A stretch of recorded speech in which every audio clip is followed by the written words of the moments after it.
नमस्कार, मैं अभिषेक कुमार और आप देख रहे हैं 4 PM news network. 4 PM news network के खास कार्यक्रम लुटियंस अड्डा में आपका स्वागत है। लुटियंस की राजनीति और लुटियंस की पूरी गतिविधि बिना चाय के नहीं होती है। चाय पे चर्चा, परिचर्चा, ये लुटियंस की के रहन सहन का खास हिस्सा है। यही चाय और यही चाय पार्टी, सुब्रमण्यम स्वामी की वो चर्चित चाय पार्टी एक बार अटल बिहारी वाजपेयी की सरकार गिराने का काम कर चुकी है। लेकिन क्या चाय किसी की अर्थव्यवस्था को बदल सकता है? किसी एंटरप्रेन्योर को, किसी उद्यमी को, किसी युवा उद्यमी को, उसके भविष्य को बदलने का काम कर सकता है? आज इसी पर चर्चा करेंगे। आज मेरे साथ हैं एक 24 साल के नौजवान, जिन्हें आप सब प्रफुल्ल बिल्लौरी या MBA चाय वाले के नाम से जानते हैं। प्रफुल्ल, आपका स्वागत है। धन्यवाद धन्यवाद अभिषेक जी, बहुत बहुत धन्यवाद, आपने मुझे इधर इनवाइट किया आपके साथ। प्रफुल्ल, आप ये बताएं कि आप मध्य प्रदेश के एक छोटे से गांव से आते हैं और वहां से निकलकर आप अहमदाबाद पहुंचे। किसी बड़े बिजनेस स्कूल में आप एडमिशन ले पाने में असफल रहे।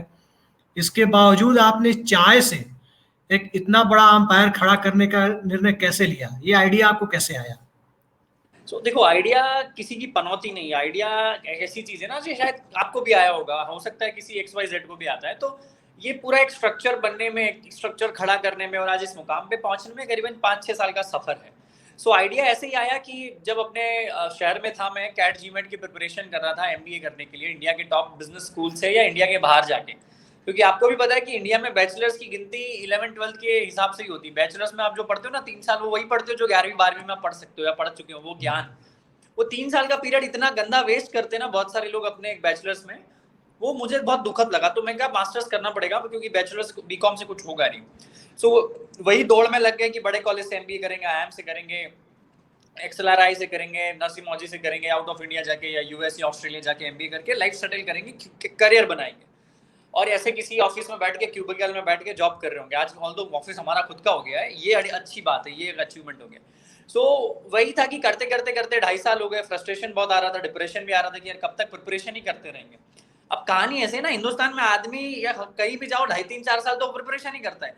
प्रिपरेशन करने के बाद अगर ये संभावना के साथ उसको पॉजिटिव ले, अगर एडमिशन हो गया तो फिर 2-3 साल की कहानी, फिर स्ट्रगल। तो 7-8 साल का जो पीरियड होता है ना, बहुत बड़ा पीरियड होता है। इसमें बड़ी बड़ी कंपनियां बड़ा बन के बाहर निकल जाती। फ्लिपकार्ट को देखिए 10 साल में $14 बिलियन में वॉलमार्ट को बन गई, बिक गई और बाहर निकल गई। यहाँ 10 साल हम कैट UPSC की तैयारी में वेस्ट कर देता है नॉर्मल इंसान। तो वही था, कहानी हो नहीं पाया। तो मैं अहमदाबाद पहुंचा। अहमदाबाद में मैंने मैकडॉनल्ड्स में वेटर की नौकरी करी, वहाँ 4-4.5 महीने नौकरी करी। पर मेरे साथ एक चीज बहुत अच्छी हुई कि मैंने हर काम को शिद्दत से किया, हर काम को 110% से किया। तो तभी शायद मुझे ऐसा लगता है इस मुकाम पे पहुंच पाया। अगर आप पहला काम अच्छे से नहीं करेंगे ना, तो दूसरा भी नहीं करेंगे, तीसरा भी नहीं करेंगे। तो वो बोलते हैं ना कि the way you do anything is the way you do everything. अगर आपको बोला जाए कि इंटरव्यू आप कैसे ले रहे हैं, तो अगर आप इंटरव्यू अच्छा लेंगे, अच्छा देंगे, तो हो सकता है आप झाड़ू अच्छी लगाएंगे, मतलब आपका धंधा भी अच्छे से चलाएंगे। कोई भी काम आप करें उसको 100% करें तो ही आपको सफलता मिले। तो किया, नहीं हुआ। तो फिर मैंने मैकडॉनल्ड्स में जॉब करते करते सोचा क्यों ना मैं भी ऐसी अपना दुकान लगाऊं, मैं भी लोग अपने आए पैसा दे, खाए पिए, मैं खुश हो जाऊं।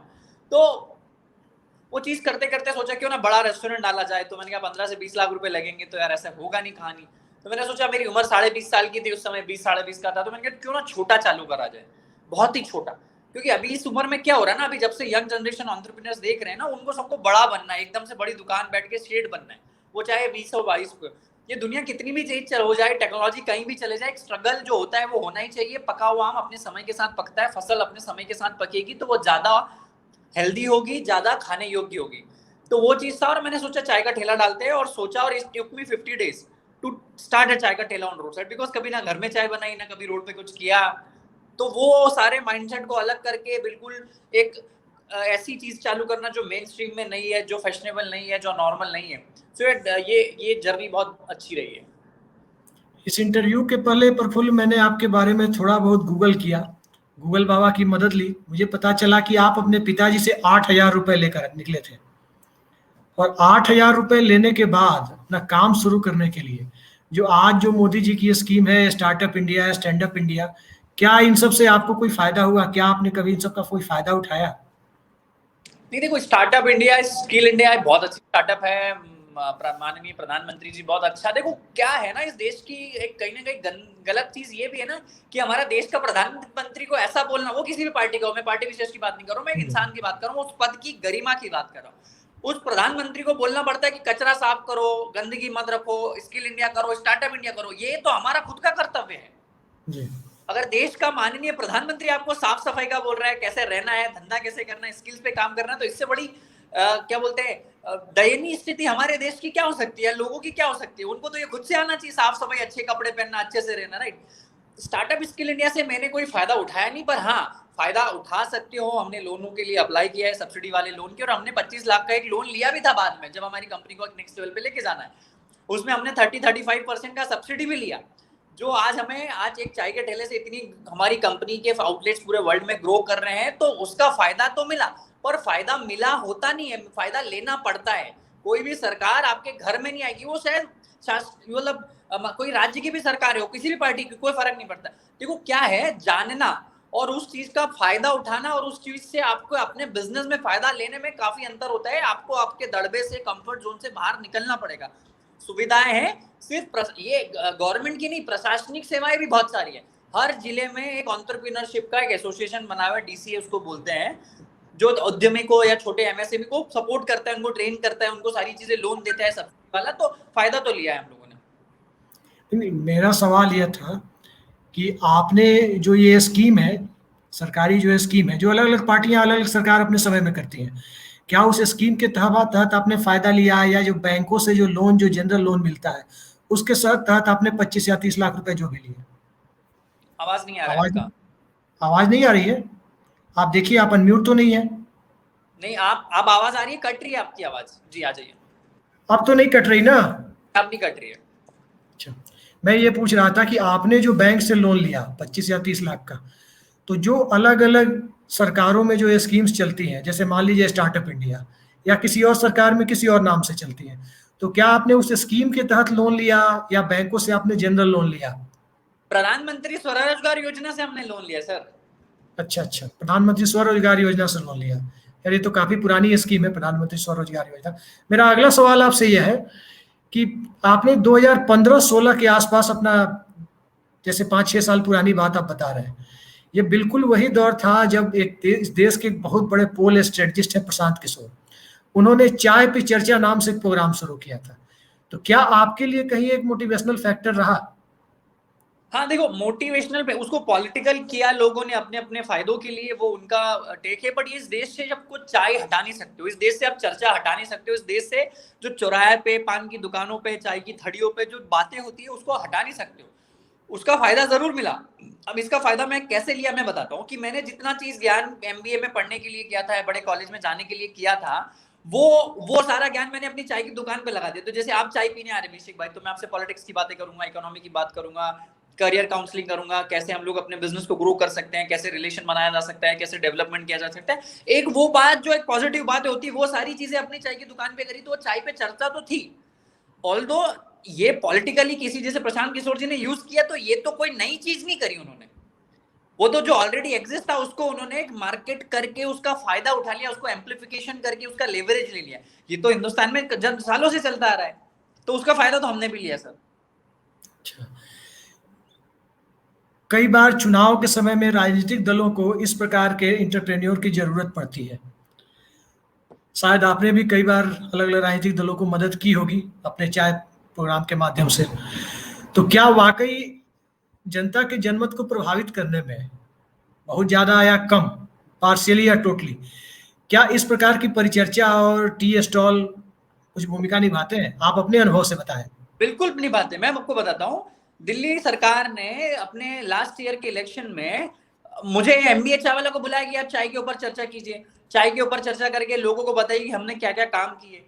तो हमने उनके साथ कैंपेन किया, काम वाली चाय कैंपेन। दिल्ली में, पूरे दिल्ली में हमारे स्टॉल लगे, शिक्षा वाली चाय, सौहार्द वाली चाय, फ्री बस वाली चाय, जो भी था उनका हमारा एक प्रोजेक्ट था।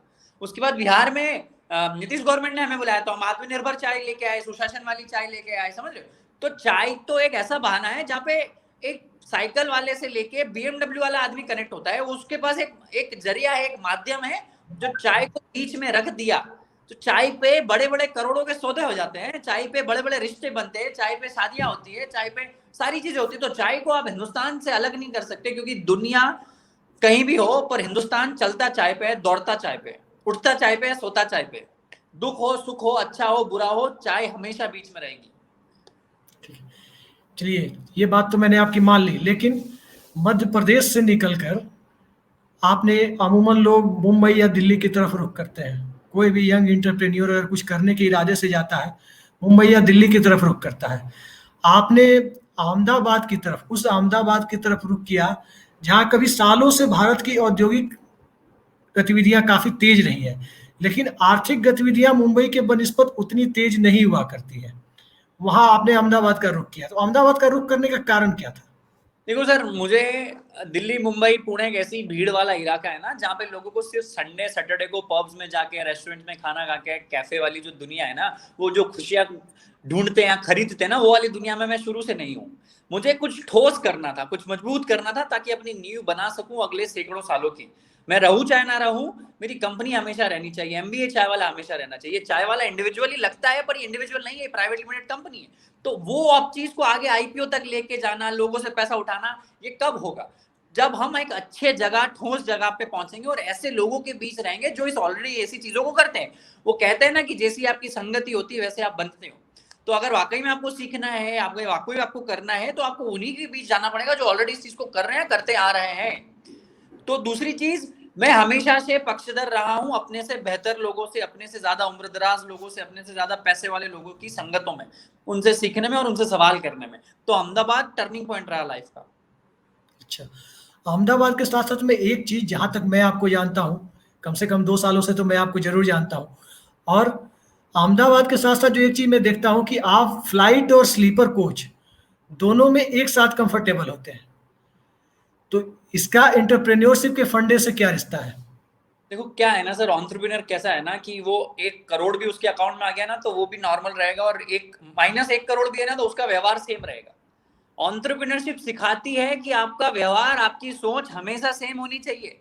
ये थोड़ा बहुत पैसा आ गया, नौकरी अच्छी लग गई, इंसेंटिव मिल गए, तो लोग फोन खरीद लेते हैं, कारें खरीद लेते हैं, घर खरीद लेते हैं ईएमआई में, और फंस के रह जाते हैं। सबसे बड़ी गलतियां करते लोग। एंटरप्रेन्योरशिप का मतलब है कि आपकी एफर्ट्स, आपकी एनर्जी, आपके रिश्ते, आपका समय आप कैसे यूज कर सकते हो, बेहतर सदुपयोग कर सकते हो। एंटरप्रेन्योर का मतलब होता है कि अगर मैं इंटरव्यू दे रहा हूं तो मेरा इसके पीछे खास मकसद होना चाहिए कि मैं अपने आधा घंटा या पौन घंटा क्यों दे रहा हूं। मेरा एक लालच होगा। यहाँ पे हम लालची होते हैं, एंटरप्रेन्योर्स लालची होते हैं। उनका एक ही लक्ष्य होता है कि इससे क्या लेवरेज मिलेगा, मुझे कितना फायदा होगा, इससे मेरे को 1.5-2 लाख देखेंगे तो 1.5-2 लाख देखेंगे तो 2-4 फ्रेंचाइजी बिकने की या बेचने की मेरी एक रीच बढ़ेगी। अब अगर साधारण आदमी है जो एंटरप्रेन्योर नहीं है, उसे ना अपने समय की परख होती है, ना अपने पैसे की परख होती है, ना उसे रिश्तों की परख होती है, और सबसे बड़ी चीज, उसे अपना खुद का आत्मज्ञान नहीं होता है कि आपकी वैल्यू कितनी बड़ी है। एंटरप्रेन्योरशिप में आप एक एक सेकंड की वैल्यू करते हैं, एक एक सेकंड को निचोड़ सकते हैं जिससे जूस निकलेगा, और वो जूस बहुत अच्छा होगा, अमृत होता है, वो मंथन करना पड़ता है। ठीक, लेकिन आपके ये एमबीए चाय वाले प्रोजेक्ट के पहले, जब हम लोग अपने गांव से निकलकर, छोटे शहरों से निकलकर दिल्ली की तरफ रुख किए थे, तो देश के कमोबेश सभी मेट्रो सिटीज में यही आलम था कि कॉफ़ी शॉप ज़्यादा हुआ करते थे, अलग अलग ब्रांड के कॉफ़ी शॉप, और अच्छी अच्छी जगहों पे हुआ करते थे, छोटे छोटे आउटलेट्स हुआ करते थे। फिर ये कॉफ़ी के बीच चाय का कॉन्सेप्ट, देखो क्या है क्या ना ये कि कॉमन मैन को एड्रेस किया था आपने, या कॉमन मैन के साथ साथ जो कॉमन मैन और हायर क्लास के बीच का जो कनेक्टिंग लिंक होता है, चाय और चाय के स्टॉल, चाय की दुकानें, झोपड़ियाँ हाईवे के किनारे लगी हुई, क्या इन सबको एड्रेस करने का आपका इरादा था? मेरा यही था कि इंडिया चलता है, दौड़ता है चाय पे, तो ये ज्ञात था, आत्मज्ञान बहुत पहले से था। अब प्रॉब्लम क्या थी कि किसी ने चाय की दुकान अच्छे से खोली नहीं तो कोई गया नहीं। कॉफी की खोली तो कॉफी पे चलेगा। अब चाय की दुकानें खुल रही है तो लोग हमारे आते हैं, बड़ी बड़ी कॉफी की शॉप्स पे नहीं जाते हैं। सो आत्मज्ञान था। और दूसरी चीज एक ये है कि मार्केट तो ऑलरेडी बना हुआ था सर। आपको तो क्या अच्छा प्रोडक्ट देना है, अच्छी टाइमिंग देना है, अच्छी जगह पे जाना है, और ऑलरेडी मार्केट पड़ा हुआ है। आपको तो वो गंगा बह रही है, आपको जितना आप खींच सकते हो खींच लो, जितना निकाल सकते हो निकाल लो। तो एक वो था। और दूसरा, कॉफी को बहुत ओवररेटेड है कॉफी।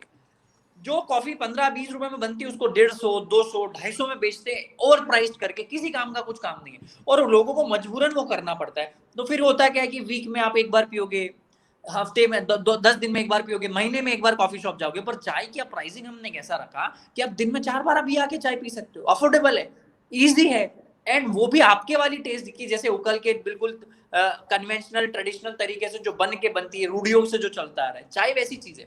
और चाय सर हिंदुस्तान की रगों में, कॉफी तो हम लोग मजबूरी में पी रहे थे। कॉफी को तो आप समझ लो अल्कोहल है, कॉफी को आप समझ लो कि कोई हमें दवाई दे रहा है कि इंजेक्शन लगा रहा है। कॉफी कैसी चीज हो गई है? लेकिन प्रफुल्ल, यहाँ एक सवाल और उठता है।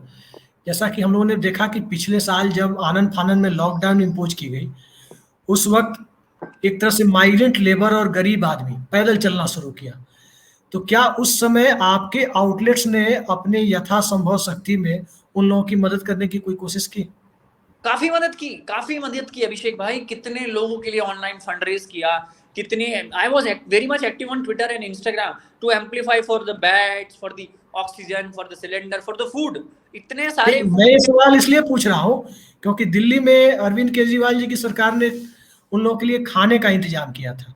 तो जब खाना लेकर, जो पैक्ड खाना था, जो माइग्रेंट लेबर के लिए खाना लेकर जब लोग पहुंचते थे, सरकार के लोग या आम आदमी पार्टी के वॉलंटियर, वो लोग जब पहुंचते थे तो वहाँ चाय की डिमांड होती थी। मैंने खुद देखा था कि खाना तो आप दे रहे हैं, लेकिन सुबह की चाय की हालत। तो क्या आपने अपने आउटलेट्स के स्तर पे मदद की थी या नहीं? नहीं, आउटलेट्स तो बंद ही थे ना, आउटलेट्स तो खुले ही नहीं थे। और चाय का ये मुझे नहीं पता कि आप चाय का एक नई चीज ला रही हो, पर चाय का हमारे पास कोई डिमांड नहीं है, खाने की डिमांड जरूर आई थी।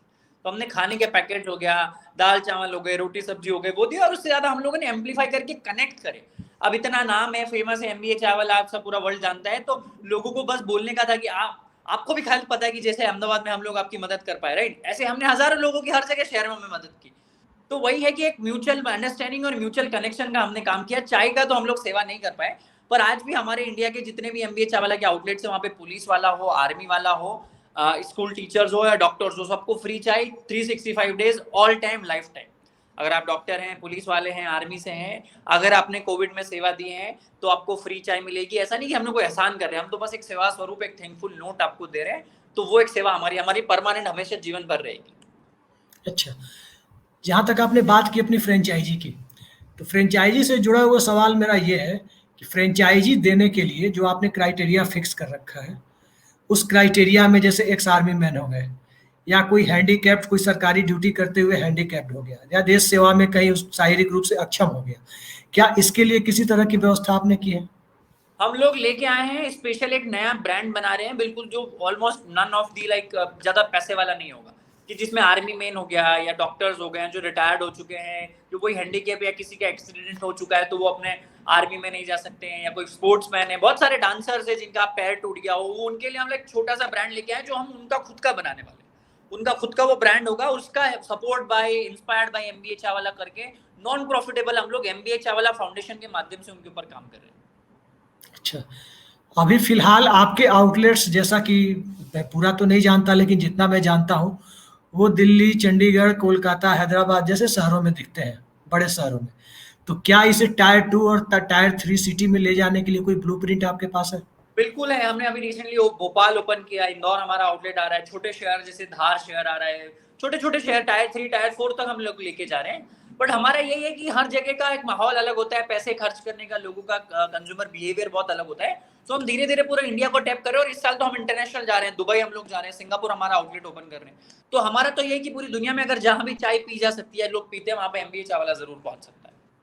अच्छा, आपने कंज्यूमर बिहेवियर की बात की, लेकिन चाय, चाहे सोसाइटी जो भी हो, हर प्रकार के कंज्यूमर बिहेवियर का हिस्सा रहा है। तो इस कंज्यूमर बिहेवियर को देखते हुए आप ग्रामीण क्षेत्रों में जाएंगे, रूरल बेल्ट में, वहां आप देखेंगे कि झोपड़ियों में काफी अच्छी चाय मिला करती है, कई सारे आउटलेट्स पे, सबकी बात मैं नहीं कर रहा। तो क्या इस तरह हाईवे के किनारे या एक्सप्रेसवे के किनारे इस तरह का कोई आउटलेट्स आपका, या हम कोई इस लोग तरह के कोई? ये चावल ऑन द रोड लेके आ रहे हैं, हाईवेज पे, हमारे फूड कोर्ट्स के बाहर। या हम लोग एक और चीज कर रहे हैं कि जितने चाय वाले ऑलरेडी एग्जिस्ट हैं उनका हम नामकरण संस्कार कर रहे हैं, उनको एक नया जीवन दे रहे हैं, उनका नाम ड्रेस कोड करके उनको थोड़ा सुधारने की कोशिश कर रहे हैं कि आप कैसे बेहतर बन सकते हो।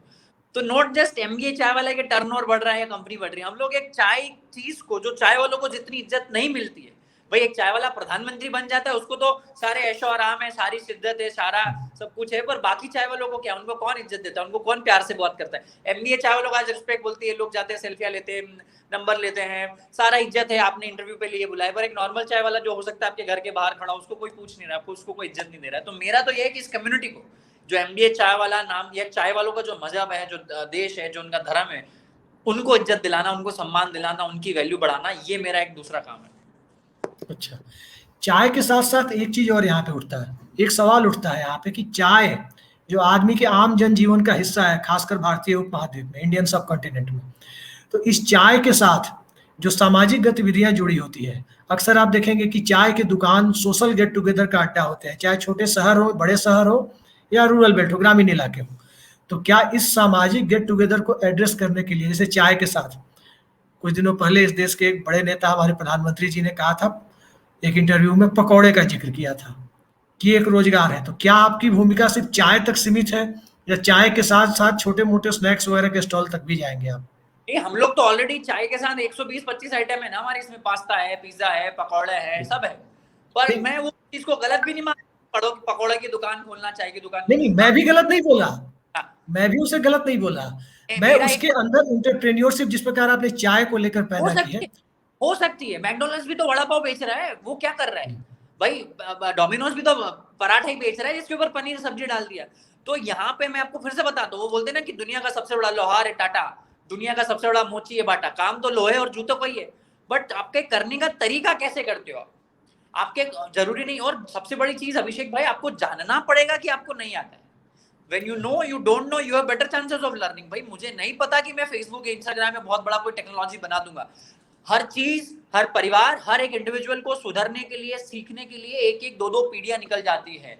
हम वेस्टर्न कंट्री से 50, 60, 100 साल पीछे हैं, क्योंकि सारे प्रिविलेजेस उनको पहले मिले हैं। तो अपने आप को अमेरिका से, चाइना, जापान से कंपेयर करना सबसे बड़ा गंदा पाप है जो हम लोग इंडियंस कर रहे हैं। पहले वो लोगों ने अपने आप को सक्षम बनाया, पैसा कमाया, सारे सुख पाए। लोगों के पास कारें नहीं थी, आज भी नहीं है हमारे इंडिया में, कार नहीं है, खाने का पैसा नहीं है, वो आदमी टेक्नोलॉजी की कैसे सोच लेगा?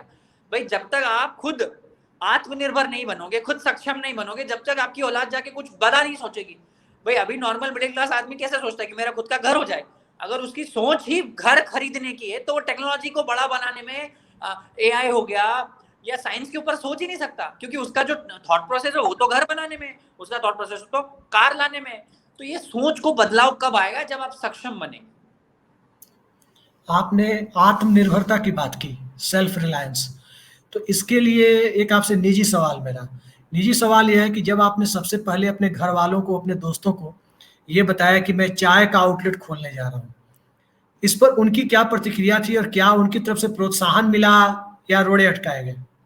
इंडियन पेरेंट्स तो सर, उनका तो सील पक्का ठीक है, वो कोई अनकन्वेंशनल एबनॉर्मल काम करोगे वो स्वीकार नहीं करेंगे। पर इंडियन पेरेंट्स दुनिया के सबसे अच्छे पेरेंट्स है कि वो जितना जल्दी आपसे रूठते हैं उतना जल्दी मना भी लेते हैं। अगर आपने कोई बहुत बड़ा पाप, क्राइम भी किया है ना, तो आपके माँ बाप, एटलीस्ट जो लोग हैं ना, दो, वो आपको घर में स्वीकार कर लेंगे कि कोई बात नहीं बेटा, तूने किसी का मर्डर कर दिया हो, चोरी कर लियो, चकारी कर लियो, उसके बाद भी माँ बाप आपको स्वीकार कर लेंगे। ये सिर्फ हिंदुस्तानी माँ बाप का है, और आप सिर्फ अपने माँ बाप के प्रति जिम्मेदार हैं कि आप उन्हें कन्विंस करें, उन्हें मतलब बताएं कि मैंने जो कर रहा हूं मुझे पता है, मैं सच कर रहा हूं।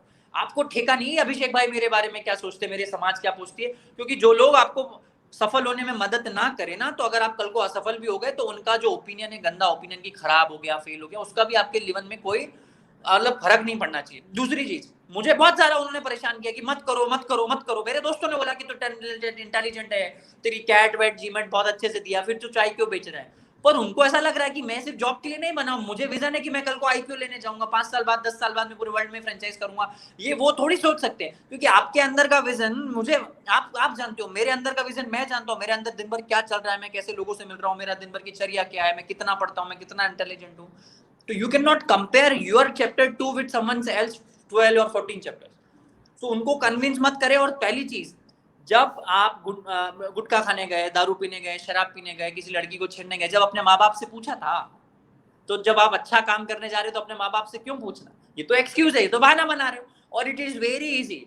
इंडियन लोग अगर जीवन में असफल होते हैं, इंडियन लोग कुछ नहीं कर पाते, तो उनके पास सबसे इजी, सबसे सस्ता और सबसे टिकाऊ एक ही बहाना तरीका होता है, अपने माँ बाप पे, अपने समाज पे, अपने राज्य पे, अपने देश पे थोप दो कि देश खराब है, समाज खराब है, माहौल खराब है, जगह खराब है, माँ बाप खराब है, मेरी जाति खराब है। इतना सरल और इतना सटीक, इतना गंदा बहाना है जो इस देश को पूरी तरह से खोखला कर रहा है।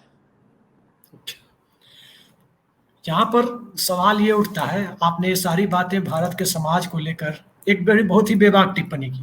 बेबाक टिप्पणियों को मैं खुद भी बहुत पसंद करता हूँ, लेकिन इसके बावजूद भारत के 90% युवा वही करते हैं जो उनके माँ बाप या उनकी सोसाइटी उनको करने के लिए कहती है। और कोई अगर कह दे कि आपको जाके बैंक की तैयारी करनी है, अगर पता चला कि उसको सचिन तेंदुलकर बनने का मन है, क्रिकेटर बनने का मन है, वो बैंक के क्लर्क और पीओ का एग्जाम देने चला गया, वो आर्मी में चला गया। तो इस तरह के माहौल को बदलने के लिए क्या आपको लगता है कि युवाओं के आगे आने से, और खास करके आपके जैसे सक्सेसफुल एग्जाम्पल के, सफल उदाहरण के आगे आने से, एक दो लोगों के आगे आने से माहौल बदलेगा? नहीं होगा, बदलेगा। और बदलेगा कैसे, मैं बताता हूँ कि एक तो पहली चीज, इंडियन युवा अपना टाइम किसके साथ स्पेंड कर रहा है? उन लोगों के साथ जिनको खुद को नहीं पता कि क्या करना है। वो उनसे पूछ रहा है, ज्ञान ले रहा है, क्यों रे क्या करो? बोले बैंक पीओ की तैयारी कर ले, मस्त 30-40 हजार में तेरा काम हो जाएगा। तो उसने सोना ही वो सोचा ही। और उनके माँ बाप जो कि 50 साल पहले की सोच रखते हैं, तो आपको पता नहीं है कि टेक्नोलॉजी कितनी आगे चली गई है। और ये कोरोना के बाद दुनिया पलट गई है, पैराडाइम शिफ्ट हो गया है। आप अनकन्वेंशनल वे में 2021 में 1950 और 60 के सिद्धांतों को अप्लाई करके देश में बदलाव नहीं ला सकते, आपके जीवन में बदलाव नहीं ला सकते, राइट? दूसरी चीज, आपको अपना जोन चेंज करना पड़ेगा, आपको अपने लोग और दोस्त चेंज करना पड़ेंगे जो आपको बता सके कि दुनिया कितनी रैपिडली बढ़ रही है। तीसरी चीज, अगर आपको सही में सचिन तेंदुलकर बनना है तो आपको किसी का अप्रूवल नहीं लेना होगा, और आपको किसी का बैंक पीओ। भाई एमएस धोनी खुद भी तो रेलवे में नौकरी कर रहा था, पर उसको पता है कि मैं कर दूंगा, मैं आज नहीं तो 35 साल में, 40 साल में, 35 साल की उम्र में कर लूंगा। अगर आपको आज की एक्लेयर चॉकलेट आम पन्ना खानी है, तो कल की फेरेरो रोशर और डेयरी मिल्क की उम्मीद मत करो। आपको तो आज दाल रोटी खानी है ना, आपको तो आज के आज ही गर्म खाना है। लोगों को साथ लेके चढ़ना पड़ता है, 5-6 साल का संघर्ष करना पड़ता है, त्याग देना पड़ता है, संयम रखना पड़ता है, जब जाके रिजल्ट आते हैं 5 से 6 साल में। एमबीए चाय वाला का चाय के ठेले को चालू करके आज 4 साल का समय हुआ है, जब जाके हम लोग बड़े पूरे इंडिया में और पूरे वर्ल्ड में फैला रहे हैं। लोग आलसी है, हमारा देश का युवा बहुत बड़ा आलसी है, वो मक्कार है, वो नकारा है, उसे कुछ नहीं करना है। लड़की का डीएम आ गया तो वो खुश हो गया, 4 दोस्तों ने उसको बोल दिया कि तुम बहुत अच्छे इंसान हो, तो बहुत अच्छे हैं। नेताओं की रैली में जा रहे हैं, शादियों में नाच रहे हैं, अपने माँ बाप के ऊपर बिल्कुल बोझ बन के घर में मम्मी की रोटी, मम्मी घर में माँ का रोटला, रोटला मतलब रोटी, और घर के बाहर बाप का ओटला, ओटला मतलब घर तोड़ रहे हैं। इसके अलावा हमारा देश का युवा कुछ नहीं कर रहा है।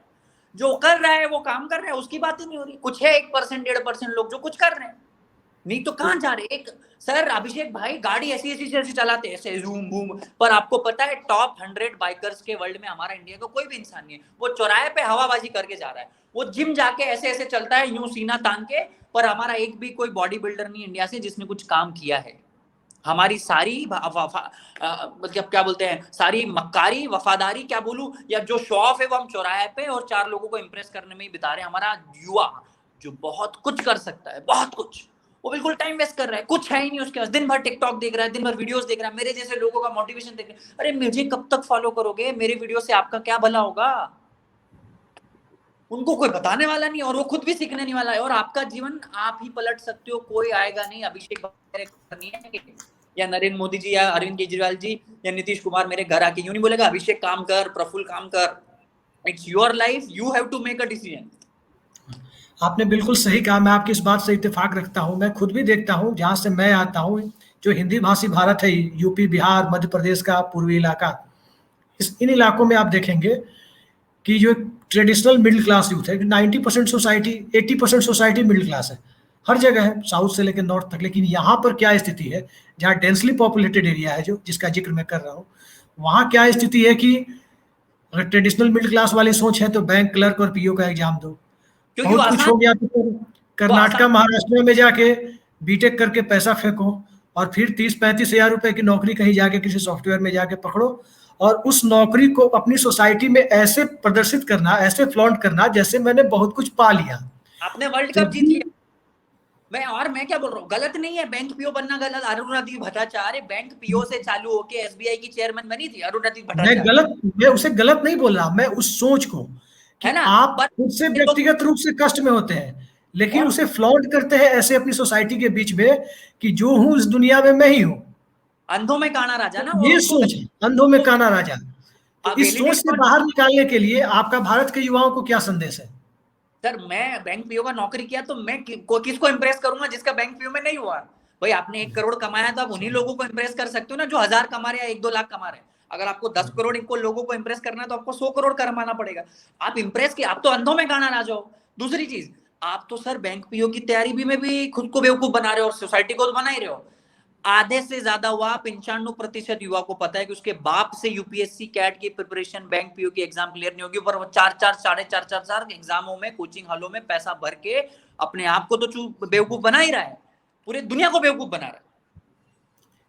ये इस चीज को तो मैंने मुखर्जी नगर में काफी करीब से देखा है, दिल्ली में, क्योंकि मैं वहीं रहा करता था, और मैंने देखा है कि किस प्रकार से यूपीएससी की प्रिपरेशन करने लड़के आते हैं और कैसे जब तक उनके अटेम्प्ट खत्म नहीं होते। मैं आपको बताता हूँ, बहुत बड़ा एक एग्जांपल बताता हूँ अभिषेक भाई। एक गांव का बच्चा, एक मिडिल क्लास बच्चा, एक छोटे शहर का बच्चा, अपने माँ बाप जो किसान है या कोई सरकारी नौकरी कर रहे होंगे, प्राइवेट नौकरी की 20-25 हजार की सैलरी रखते होंगे, उसके माँ बाप के बच्चा शहर जाता है। शहर जाने के बाद वो 4 साल 5 साल रहता है, बड़े मॉल्स में घूमता है, लड़कियों को लेके घूमता है, बोलता है कि मैं सरकारी एग्जाम की तैयारी कर रहा हूँ, यूपीएससी, एमपीपीएससी, जीपीएससी की तैयारी कर रहा हूँ। उसका माँ बाप क्या सोचता है कि मेरा बट्टा अभिषेक या प्रफुल्ल दिल्ली में एग्जाम की प्रिपरेशन कर रहा है, ठीक है, वहां ये माहौल है। इधर बच्चा पढ़ नहीं रहा है, लड़की को लेके घूम रहा है, तो ना उससे कल को एग्जाम क्लियर होती है। अब क्या होता है, अब एग्जाम क्लियर ना होने के बाद की बात बताता हूँ, वो गाँव जाता है। अब वो गाँव में उससे किसानी भी नहीं हो रही है, तो ना वो किसानी कर पा रहा है, ना वो एग्जाम क्लियर कर रहा है, वो बीच में फंसा हुआ है, वो डिप्रेस है, वो डाउन है, वो क्योंकि उधर उसने बेवकूफ बनाया और इधर वो करना नहीं चाहता, क्योंकि वो 4 साल शहर में रह के है ना, वो खेती किसानी करेगा तो अच्छा नहीं लगेगा, वो खेती किसानी करेगा तो सोसाइटी एक्सेप्ट नहीं करेगी। तो यही गलती हो रही है, बीच का कोई रास्ता नहीं निकल रहा है आदमी को, और खुद जाने भी नहीं रहा है कि भाई मैं गलत कर रहा हूँ, मैं अपना टाइम वेस्ट कर रहा हूँ, मैं अपनी एफर्ट्स वेस्ट कर रहा हूँ। ये ही सबसे बड़ा है। और कोचिंग क्लासों का बिजनेस आपको पता है कितना $1 बिलियन का हो गया है। आप पढ़े चाहे ना पढ़े, उन्होंने तो साल भर का लाख रुपए आपसे फीस ले लिया ना। हाँ। वो थोड़ी उनको थोड़ी फर्क पड़ता है कि आप पढ़ो ना पढ़ो। और आजकल आपको पता है ये कोचिंग क्लासेस वाले तो किसी भी चौथे XYZ का नाम लगा के ना, फोटो लगा के कि हमने अभिषेक ने हमारे यहाँ से यूपीएससी की प्रिपरेशन करी, और फोटो लगा रहे। कहाँ चेक करने जा रहे हो आप? ये धंधा यूपीएससी से लेके आईआईटी से लेकर नीट तक हर जगह चलता है, हर एग्जाम का हो रहा है। पर हर गलती एग्जाम में। जिस माँ बाप ने कर्जा लेके जिस बच्चे को शहर में भेजा, वो ना तो यूपीएससी कर पाया, क्योंकि उससे हुई नहीं है, वो करी नहीं, उसने करता तो हो जाता, राइट। और ना उससे अब खेती हो रही, क्योंकि वो खेती करना नहीं चाहता, क्योंकि उसके स्टैंडर्ड्स के खिलाफ है। तो वो करेगा हाँ, क्या? उसे अगर वो करेगा ढंग से किया होता तो ठीक है, यूपीएससी नहीं हुआ, लेकिन दूसरा कुछ तो अच्छा काम कर सकता था अगर उसने वाकई पढ़ाई की होती तो। लेकिन काम तो उसने दूसरा किया, और इसके साथ साथ क्या हुआ, व्हाट्सएप यूनिवर्सिटी का ज्ञान वो तमाम किताबी ज्ञान पे भारी पड़ गया, व्यावहारिक ज्ञान पे भारी पड़ गया, जिसका नतीजा हुआ कि वो आधा तीतर आधा बटेर बन के रह गया। और जब ये हालात हो गई तो इंटरप्रेन्योरशिप डेवलप करना ये मामूली चीज नहीं है, ये बहुत मुश्किल चीज हो जाती है। तैयारी अच्छे से करते तो आप एंटरप्रेन्योर भी अच्छे से बनते ना। मैंने चाय अच्छे से बेची, कैट अच्छे से दिया, तो आज एमबीए चाय वाला बना ना। मतलब ये इंटरव्यू भी मैं अच्छे से दे रहा हूँ, मतलब मैं हर चीज अच्छे से करूंगा। अभिषेक भाई अगर मेरा इंटरव्यू अच्छे से ले रहे हैं, मतलब मैं हर चीज अच्छे से करूंगा। The way you do anything is the way you do everything. मैं वही बात कह रहा हूँ, तो कामचोर है, वो कामचोर है। और इस देश के युवाओं को और मैं तो बोलूं 22 साल के 20 साल का बच्चा हो जाए ना, अपने माँ बाप को बोल रहा हूँ, पूरे हिंदुस्तान के माँ बाप को, कि अपने माँ बाप एक भी पैसा मत दो इसको, एक पैसा मत दो, कौड़ी का पैसा मत दो इसको, उसको ठोकरे खाने दो, उसको लोगों को झपट मारने दो। वो अकल नहीं आएगी ना तो अपना देश का युवा बदल ही नहीं सकता। ये देश बदलने की बात ही नहीं करता हूं मैं तो। लोग बोलते स्वामी विवेकानंद को फॉलो करो, लोग बोलते महात्मा गांधी को, एपीजे अब्दुल कलाम, इनको क्या फॉलो करो यार, तुम उसका रत्ती भर भी नहीं बन सकते, उनको क्यों फॉलो करोगे आप? मैं तो बोलता हूँ अच्छे इंसान बन जाओ, बोलना सीख जाओ, सम्मान क्या होता है, माँ बाप की सेवा क्या होती है, पेरेंट्स क्या होता है, सोसाइटी क्या, ये आत्मज्ञान, व्यवहारिक ज्ञान, नैतिक शिक्षा नाम की एक किताब होती थी, आपको पता हो, हमारे स्कूल के टाइम पे। वो कहाँ गई? है ही नहीं, उसका कोई है ही नहीं।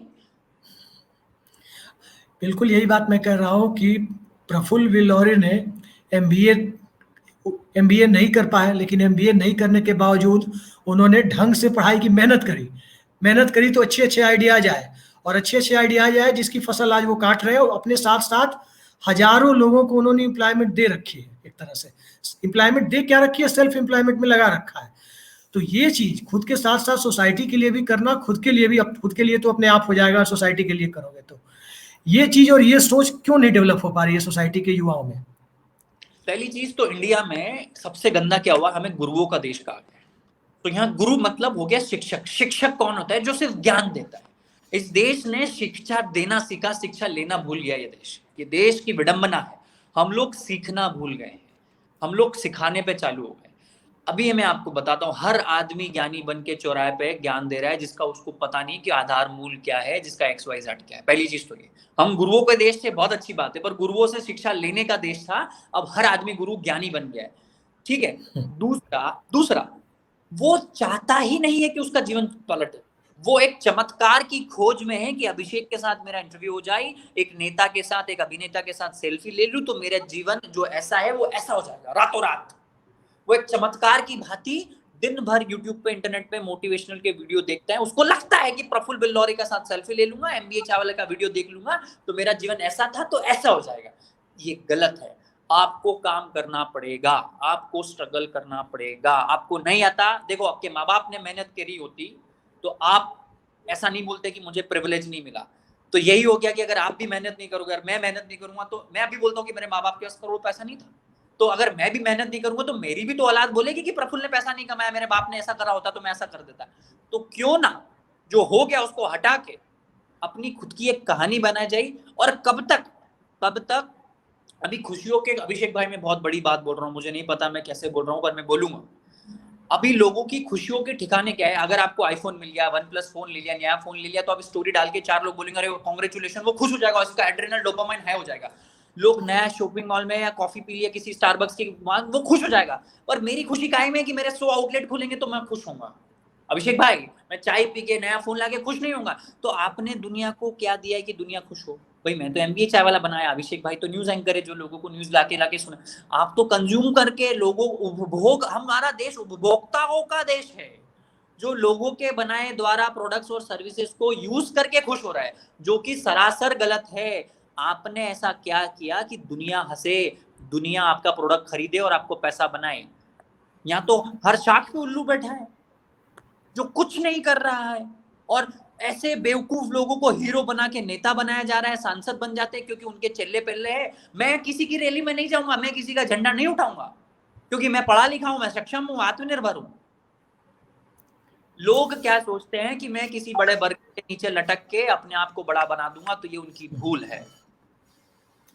एक्चुअली बात यहाँ पर ये आ जाती है ना, क्योंकि वो लड़के खुद भी यही देख के आते हैं, वो अपनी कई पीढ़ियों से यही देख रहे हैं कि घर वाले लोग या आसपास की सोसाइटी में लोग, किसी के यहाँ DM साहब बैठ गए तो किसी के यहाँ विधायक जी बैठ गए, MP साहब या मंत्री जी बैठ गए, तो वो ये किसी के पास भी फुर्सत नहीं है कि DM साहब के यहाँ गए या मंत्री जी के यहाँ गए, जरा उनकी लाइब्रेरी में झांक लें, जरा वो देखें कि वो कैसे यहाँ तक पहुंचे, वो क्या क्या पढ़ते लिखते हैं, क्या क्या सोचते हैं, खाली टाइम में वो मंत्रालय के काम और घर के घरेलू कामों को छोड़ करके बाकी समय में वो क्या करते हैं, इसमें किसी का इंटरेस्ट नहीं है। और दूसरी दिक्कत क्या, एक छोटी सी चीज याद आ गई कि हर किसी को लोगों का संघर्ष पढ़ने का मजा आता है, पर कोई संघर्ष करना नहीं चाहता है। हर किसी को संघर्ष सुनने में अच्छा लगता है, पढ़ने में अच्छा लगता है, पर कोई संघर्ष करना नहीं चाहता है। आप जितने भी बड़े बड़े लोगों की जीवनी उठा के देख लो कि उसने 12 साल की उम्र में ये किया, 15 में ये किया, 16 में ये किया, बहुत अच्छा लगा, पर खुद अप्लाई नहीं करेंगे, जबकि उसको ज्ञात है कि मैं ऐसा करूंगा तो ऐसा हो जाएगा, पर वो करना नहीं चाहता, वो ना वो करेगा।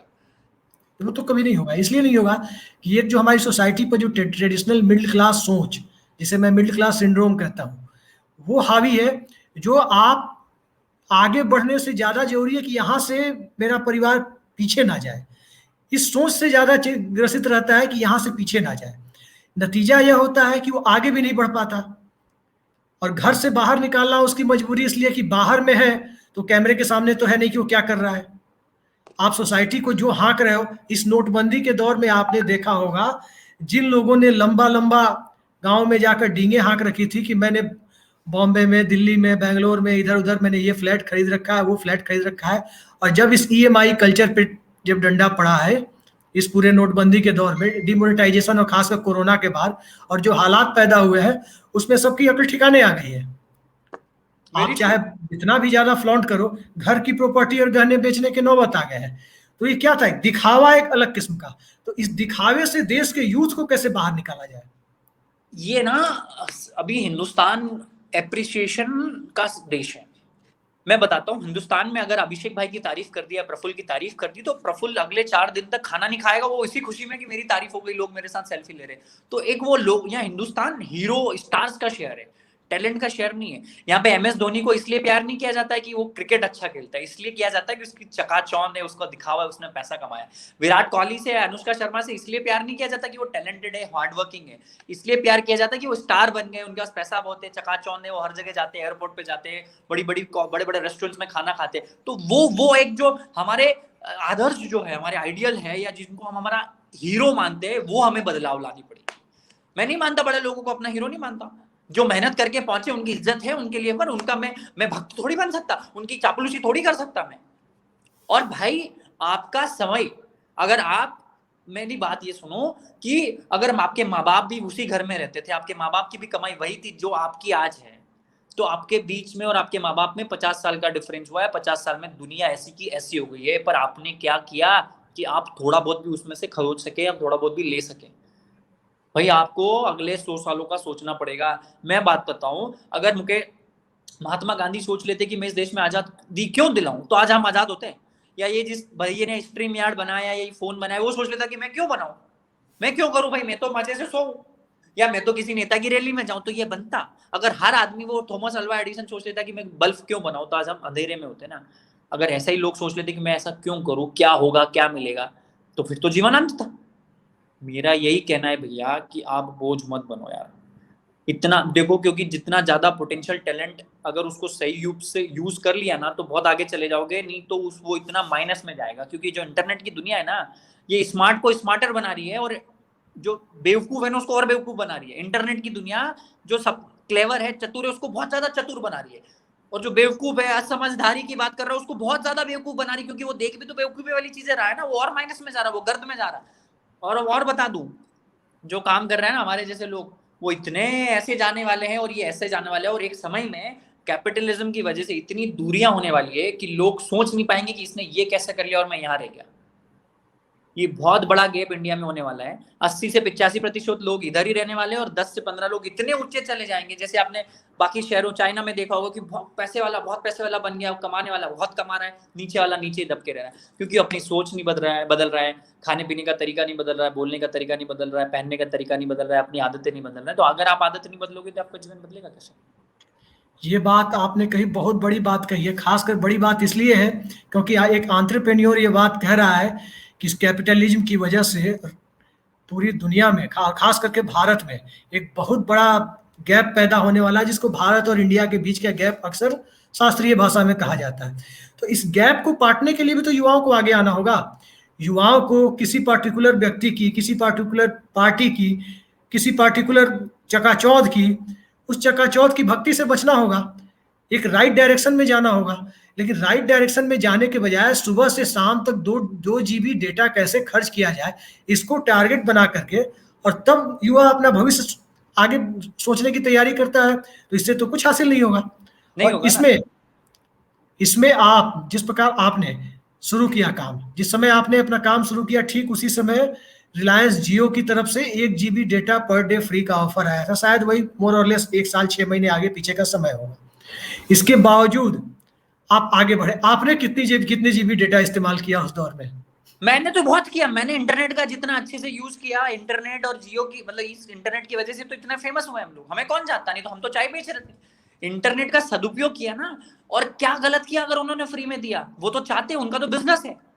नहीं, मैंने फ्री की बात नहीं कर रहा, मैं ये कह रहा हूं कि आपने जो उसका आपने सदुपयोग जो यूज किया, सदुपयोग किया, इंटरनेट पे मतलब 2 वीडियो, GB डेटा खर्च करने को टारगेट नहीं बनाया, यूज किया, आप ये कहना चाहते हो? सदुपयोग और उपयोग, और उपयोग के अलावा भी और कोई मिसयूज बोल सकते हैं हम लोग। मिसयूज नहीं किया, यूज किया, सदुपयोग किया, और अच्छे ढंग से। अच्छा, वही ना कि आपको हथियार तो दे दिया, आप उस हथियार से आप किसी की जान लेते हैं कि उससे शिकार करते हैं, आम तोड़ते हैं, उसको घिस के करते हैं, ये आपके ऊपर है ना। कि हथियार तो है, हर किसी के पास पत्थर है, हर किसी के पास वो अमृत है, वो कैसे उसका मंथन करके आप लेके आते, वही तो कहानी है। ये एंड रिजल्ट की बात है। और I am not talking about money only. बहुत सारे ऐसे लोग हैं जो बहुत अच्छा काम कर रहे हैं, पैसे कम कमा रहे हैं। इसका ये मतलब नहीं कि मैं उनको गलत बोलूंगा। बहुत सारे लोग हैं जो पैसे के ऊपर ध्यान नहीं देते, वो काम कर रहे हैं, काम के लिए काम। भाई मुझे बताओ, आप एंकर हो, आप कितना कमाते होंगे? 1 सवा लाख 1.5 लाख, पर भी आप भी तो काम कर रहे हो। ये जो बड़े बड़े एंकर्स है, बहुत सारे लोगों को चलो करोड़ों का पैकेज होता है, एक आईएएस ऑफिसर का क्या सैलरी होता है? 1 सवा लाख 1.5 लाख। उसको ये भी नहीं पता कि मैं अपनी नौकरी अपनी औलाद को दे पाऊंगा कि नहीं दे पाऊंगा। फिर भी तो अपना काम अच्छे से कर रहा है। इतने सारे ब्यूरोक्रेट्स है, बहुत सारे लोग हैं, पर वो काम तो कर रहे हैं। वो पैसे के लिए नहीं, कैपिटलिज्म के नीली पर सोसाइटी के लिए स्ट्रक्चर खड़ा करने के लिए भी तो काम कर रहे हैं। तो कुछ तो करो। अगर पैसा नहीं कमाना है, पैसा मोटिवेशन नहीं है, देश की सेवा करना है, आपको चैरिटी करना है, अरे करो, पर उस काम को भी तो अच्छे से करो। पैसा is one of the motivation to do work, but it is not just motivation to do work. 4 साल हो गया है, आज तक मैंने कभी अपने किसी दोस्त की शादी में नहीं गया, किसी रिश्तेदार की शादी में नहीं गया, कभी पैसे की बात नहीं करी कि मैं कितना कमाता हूँ, और फ्लॉन्टिंग नहीं करा। मैंने 4 साल में रीइन्वेस्ट किया अपनी कंपनी में, और हजारों लाखों बच्चों को सिखाया हूँ कि धंधा कैसे किया जाता है, लाइफस्टाइल कैसे बदली जा सकती है। लेकिन लाइफ स्टाइल बदलने की आपने बात की, लेकिन लाइफ स्टाइल को तो यहाँ लोगों की जो सोच है, खास करके ट्रेडिशनल मिडिल क्लास की सोच में बता रहा हूँ, लाइफ स्टाइल बदलने से ज़्यादा उनकी सोच में ये है कि मेरी लाइफ स्टाइल अपने आसपास के लोगों से ज़्यादा ऊंची है, ऊंची हो या ना हो, हकीकत किसी से छिपी नहीं होती है। मेरी लाइफ स्टाइल आसपास के लोगों से ज़्यादा ऊंची है, ये मैं कैसे शो ऑफ कर पाऊँ। मैं आपको एक साइकोलॉजिकल केस देता हूँ, मैं नाम नहीं रखूंगा। मैंने आसपास एक ऐसा केस भी देखा है कि एक व्यक्ति अपने सनकपने में, उसका सनकपना इतना बड़ा है, उसने 3000 स्क्वायर की, मैं सोसाइटी से बड़ा हूँ, मैं बाकियों से अलग हूँ, और वो अलग कैसे है वो व्यक्ति, 3000 स्क्वायर फीट के कैंपस में 30-30 कुत्ते पाल रखे हैं। अब बताओ, 3000 स्क्वायर फीट के कैंपस में 30-30 कुत्ते पालने वाले की एक सनक कि मैं अलग हूँ, मैं विशिष्ट हूँ। तो इस सोच से सोसाइटी को कैसे बाहर निकाला जाए। कोई एक आदमी बगल में मारुति लेके आया, दूसरा स्कॉर्पियो लेके आएगा, चाहे उसके लिए उसको जमीन बेचनी पड़े, चाहे जो करना पड़े, लेकिन उसको दिखाना है कि मैं स्कॉर्पियो रखा हूँ, मारुति वाले से मैं बड़ा हूँ। इस सोच से कैसे निकाला जाए, खास करके यहाँ के युवाओं को? ये बीजों रोपण ही गलत हुआ है कि मेरी शादी में 25 लाख का खर्चा किया, मैंने बैंड इतने का बुलाया, तो अगला आदमी कर्जा करके 40 लाख की शादी करेगा ताकि वो बता सके कि ये शादी वो मासी से ज्यादा अच्छी थी, बुआ से अच्छी थी। मैं आपको बताता हूँ कि लोग अपने लिए जी ही नहीं रहे हैं। लोग तो जी रहे हैं 4 दूसरे लोगों की वजह से, जिसको कुछ फर्क नहीं पड़ता कि आपके जीवन में क्या है।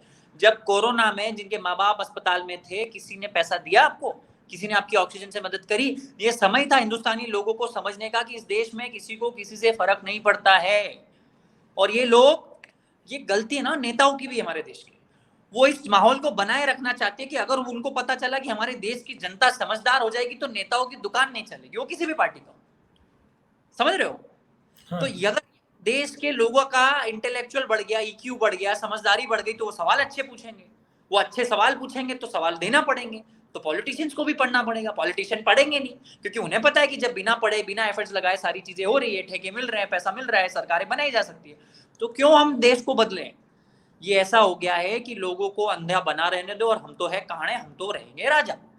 दूसरी चीज, आपके सुखों और दुखों के कारण, आपके खुशी के और दुखों के कारण अगर नहीं बदल रहे हैं समय के साथ, मतलब आप इंप्रूव नहीं कर रहे हैं।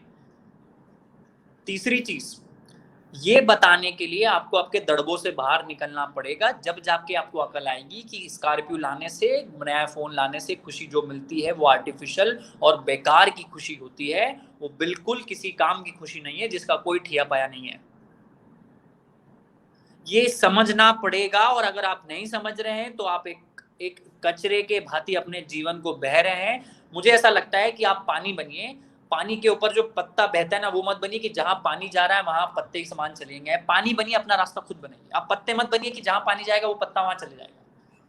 और कब तक लोगों के छत्र छाया में, परछाई में रहेंगे। मैं तो कहता हूं कि लोगों की परछाई बनने से अच्छा है मेरी चाय की दुकान। आपने चाय की दुकान का जिक्र किया, लेकिन चाय की दुकान के साथ साथ आपने जो दूसरा जिक्र किया वो किया कि सवाल। आज मैं प्रफुल्ल बिल्लौरी से सवाल कर रहा हूँ, एक यंग एंटरप्रेन्योर से सवाल कर रहा हूँ, और खास करके इस देश के युवाओं को के लिए सवाल कर रहा हूँ, क्योंकि जहाँ तक, जब तक हमारा वीडियो टेलीकास्ट होगा और जहाँ तक लोग देखेंगे इसे, खास करके युवा वर्ग ही देखेगा, ज़्यादा युवा वर्ग देखे, उसके अंदर एक एंटरप्रेन्योरशिप की भावना विकसित हो। लेकिन जो दूसरा सवाल है कि एंटरप्रेन्योरशिप की भावना विकसित होने के लिए सबसे पहले जरूरी सवाल करना, सवाल खुद से करना, सोसाइटी से करना, लोगों से करना। इस सवाल करने को जो गुनाह बना दिया गया है हमारे समाज में कि आपने सवाल क्यों किया। नहीं, मैं सवाल उम्मीद करता हूं कि जिस प्रकार से आज प्रफुल्ल बिल्लौरी से सवाल कर रहा हूं, किसी दिन मैं 7 लोक कल्याण मार्ग में बैठे लोगों से भी सवाल करूंगा। लेकिन सवाल हो, सवाल जरूरी है। तो इस सवाल से इस देश का युवा क्यों भागना चाहता है? बड़े बड़े लोग भागना चाहते हैं तो समझ में आता है। ईगो, ईगो, इंडिया में ईगो प्रॉब्लम है, देश में ईगो का प्रॉब्लम है। किसी ने बोल दिया कि अभिषेक तेने जो काम किया वो गलत है, तो अभिषेक बुरा मान जाएगा। अभिषेक इस चीज पे ध्यान नहीं देगा कि मैंने जो काम किया गलत था या सही नहीं था। अब वो इस नजर में अगले 10 दिन 15 दिन गुजार देगा कि प्रफुल्ल एमबीए चावला कब गलती करे और मैं उसको बताऊं कि अरे तूने भी तो गलती करी। मतलब इस देश में कोई किसी को आईना दिखा दे, इसलिए उसको ऐसा लगता है कि उसने पाप कर दिया है। मैं बताता हूं, मैं मेरे छोटे भाई, मेरे कजिन्स को नहीं बोल सकता कि तुम अपना टाइम वेस्ट कर रहे हो यार। वो सीधे मेरे को बोल देंगे कि तू बड़ा आदमी बन गया, हमें ज्ञान देने की जरूरत नहीं है। क्योंकि जब तक आपका कोई ईगो हट नहीं करेगा ना, इस देश में जब तक ईगो हट नहीं होता ना, आदमी चेंज नहीं होता है। और लोगों के ईगो बहुत जल्दी हट हो जाते हैं। उनको सीधे सीधे बोलो ना कि तू जैसा रहता है, तेरा दिन भर की जो दिनचर्या उस हिसाब से तेरे अगले 10 साल के बाद तेरा भविष्य अंधकार में है, अगर उसको ऐसा बोल दिया तो उसका ये नहीं सोचेगा कि भैया ने सही बोला है, वो ये सोचेगा कि भैया की 10 गलतियां अब मैं कैसे निकालूं ताकि मैं उसको वापस से। हमारा देश ना डिबेट्स का देश है, हमारा देश ना वो रात को 7 बजे नहीं आते सब, ये बोला कि बीजेपी ने ये किया, कांग्रेस ने ये किया, आम आदमी पार्टी ने किया, फलाने ने किया। तो देश में विरोधाभास की एक अलग ही जननी ने पैदा किया है कि मैं गलत कर लूं, ये चलेगा नहीं चलेगा, पर ये कब गलत करेगा ताकि मैं इसकी छीटाकशी करूं, इसको खींचतान करूं। ये खींचतान जो है डिबेट्स की, ये जो कल्चर डेवलप हो रहा है इंडिया में, ये बहुत दर्दनाक, दयनीय और गंदा है। जब तक आपको लोग बता ना दे कि अभिषेक भाई आपके सर के ऊपर मक्खी बैठी है, गलत है, तिल है, गंदा है, आप बुरा मत मानो, उसको स्वीकार करो कि अभिषेक भाई हाँ सही है, प्रफुल्ल भाई सही बोला आपने। अगर आपने मेरे को बोला तो भाई यहाँ तो हनुमान को भी तो रामायण में जामवंत ने बोला कि तेरे में ताकत है, तू उठ। उस हनुमान को भी नहीं पता था कि उसके अंदर ताकत है। ताकत सब में है, पर कहाँ उस ताकत को आप लगा रहे हैं। वो फोर्स आ रही सर, हेलीकॉप्टर आप जिस दिशा में मुड़ोगे ना उस दिशा में मुड़ जाएगा। और दूसरी चीज, सीखना बंद कर दिया है हिंदुस्तानी लोगों ने, युवाओं ने सीखना बंद कर दिया है। हमारा देश उपभोक्ता बन गया, हमारा देश कंज्यूमर कम्युनिटी कैपिटल बन गया है। हर चीज का कंजम्पशन मिल जाएगा। हर बड़ी कंपनी अपने देश में प्रोडक्ट लॉन्च करने से पहले इंडिया में डालती है, क्योंकि उसको पता है कि इंडिया में चल गया तो पूरे देश में चल जाएगा, पूरे वर्ल्ड में चल जाएगा।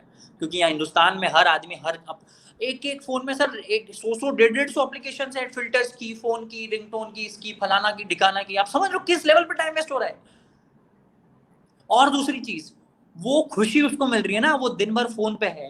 मैं बोल रहा हूँ मैं फोन चला रहा हूँ, मेरे को 4 डीएम आ गए, मैंने फोटो डाला, सेल्फी डाला, मेरे को 8 कमेंट आ गए, congratulation, you are awesome, you are फलाना, जो कि आर्टिफिशियल है। वो उसको खुशी मिल गई ना। अगर आप खुश हो तो आप नया थोड़ी करोगे कुछ। जब तक आपको किसी ने उंगली नहीं करी, आपको चिमटी नहीं खोड़ी कि प्रफुल्ल यार क्या पागलपंती कर रहा है यार, ऐसे की थोड़ी चलेगा। जब तक कि आपका ईगो हट नहीं होगा ना, जब तक आप इंप्रूव ही नहीं करोगे। मैं वो बोलूँ अभिषेक भाई आपने इस इंटरव्यू में 4 गलतियां करी है, तो अगर आप इसको 4 अच्छे तरीके से लोगे तो आपका अगला इंटरव्यू 4 गुना बेहतर हो जाएगा।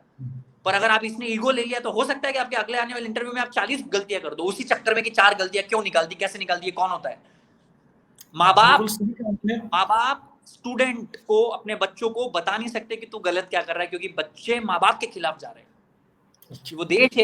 वो देश है जहां पे घर से बाहर निकलने के पहले माँ बाप से पूछा जाता था कि मैं खाने जाऊं कि नहीं जाऊं। अभी माँ बाप का, गुरुओं का, टीचरों का जो एक इज्जत होता था, जो एक औहदा होता था, जो एक सम्मान होता था, जो एक डिस्टेंस होता था, एक जो दूरी होती थी, वो सब खत्म हो गई है। और आपके माँ बाप और आपके गुरु के अलावा किसी को पड़ी नहीं है ना कि आपके जीवन में आपको क्या करना है।